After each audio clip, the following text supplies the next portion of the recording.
శక్తిసింహుడు. రాణా ప్రతాప్ సోదరుడు శక్తిసింహుడు. రాణా ప్రతాప్ మేవార్ రాజ్యానికి అధిపతిగా ఉన్నాడు అనే ఈర్ష్యాసూయలతో మొగలాయల చెంత చేరాడు శక్తిసింహుడు.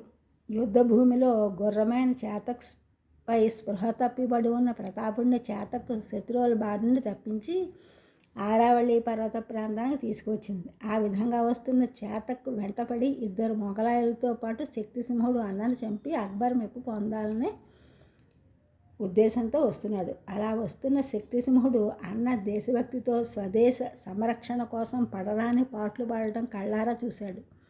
శక్తిసింహుని మనసు పూర్తిగా మారింది. అన్న రాజయ్యాడనే ద్వేషంతో అకారణంగా కలహించి స్వదేశాన్ని విడిచి అక్బర్ అండను చేరాడు.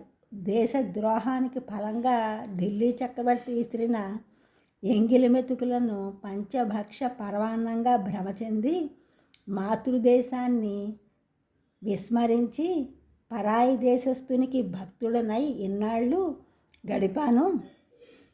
ఇప్పుడు ఈ సమరంలో మేవాడు వీరుల పోరాటాన్ని చూచిన తరువాత తన ప్రవర్తనకు తానే సిగ్గుపడుతూ నిజంగా అన్నయ్య మేవాడు ఆశాజ్యోతి, హిందూ సూర్యుడు, భారత భాగ్య విధాత అట్టి స్వాతంత్ర సమరుడు తన కళ్ళెదుటే పరవీరుల కరవాలాలకు ఎరగవడమా? లేదు, అలా జరగడానికి వీలు లేదు.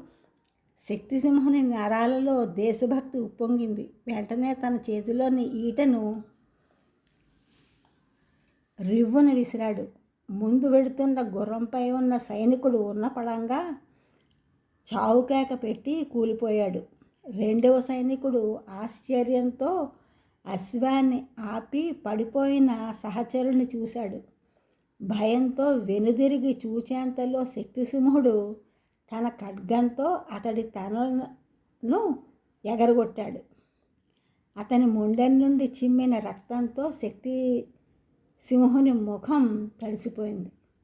ఈ ఛానల్ చూసిన వారందరూ కూడా సబ్స్క్రైబ్ చేయండి, షేర్ చేయండి, లైక్ చేయండి, కామెంట్ చేయండి. సబ్స్క్రైబ్ చేసిన వారందరూ కూడా కృతజ్ఞతలు, షేర్ చేసిన, లైక్ చేసిన, కామెంట్ చేసిన అందరికీ కూడా ధన్యవాదములు.